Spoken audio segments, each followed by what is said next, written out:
দর্শক সহকর্মী শাহানুর সরকার আমাদেরকে জানাবেন আজকের আবহাওয়ার খবর। শাহানুর, আজকে সারাদিন আবহাওয়া কেমন যাবে আমাদেরকে জানান। ধন্যবাদ আফিফা আপনাকে। দর্শক, এই মুহূর্তে আজকের আবহাওয়ার সর্বশেষ খবর জানাবো আপনাদেরকে। আজ 15 জুন 2026। আগামী 24 ঘন্টায় ময়মনসিংহ, সিলেট, চট্টগ্রাম বিভাগের অনেক জায়গায় এবং রংপুর, ঢাকা, বরিশাল বিভাগের দু এক জায়গায় অস্থায়ীভাবে দমকা হাওয়া সহ বৃষ্টি এবং বিদ্যুৎ চমকানো সহ বজ্রবৃষ্টি হতে পারে। সেই সাথে কোথাও কোথাও মাঝারি থেকে ভারী ধরনের বৃষ্টিপাতের সম্ভাবনা রয়েছে। আগামী 24 ঘন্টায় সারা দেশে দিন ও রাতের তাপমাত্রা সামান্য বাড়তে পারে।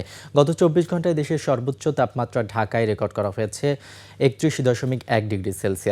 এই মুহূর্তে রাজধানী ঢাকা সহ দেশের বিশেষ কিছু অঞ্চলের তাপমাত্রার দিকে লক্ষ্য করলে দেখতে পাচ্ছি রাজধানী ঢাকার এই মুহূর্তের গড় তাপমাত্রা রয়েছে 30 ডিগ্রি সেলসিয়াস। সিলেটের এই মুহূর্তে তাপমাত্রা রয়েছে 27 ডিগ্রি সেলসিয়াস। রংপুরের তাপমাত্রাও দেখতে পাচ্ছি 27 ডিগ্রি সেলসিয়াস। রাজশাহীর তাপমাত্রা রয়েছে 30 ডিগ্রি সেলসিয়াস এবং সবশেষ কক্সবাজারের তাপমাত্রা দেখতে পাচ্ছি 27 ডিগ্রি সেলসিয়াস রয়েছে। আজ সকালে ঢাকায় বাতাসের আপেক্ষিক আর্দ্রতা রেকর্ড করা হয়েছে 91%। আজ ঢাকায় সূর্যোদয় হয়েছে 5টা 11 মিনিটে এবং আজ ঢাকায় সূর্যাস্ত হবে 6টা 47 মিনিটে। দর্শক, এই ছিল আমার কাছে আজকের আবহাওয়ার সর্বশেষ তথ্য। চলে যাচ্ছি আফিফার কাছে। আফিফা। ধন্যবাদ শাহানুর আপনাকে।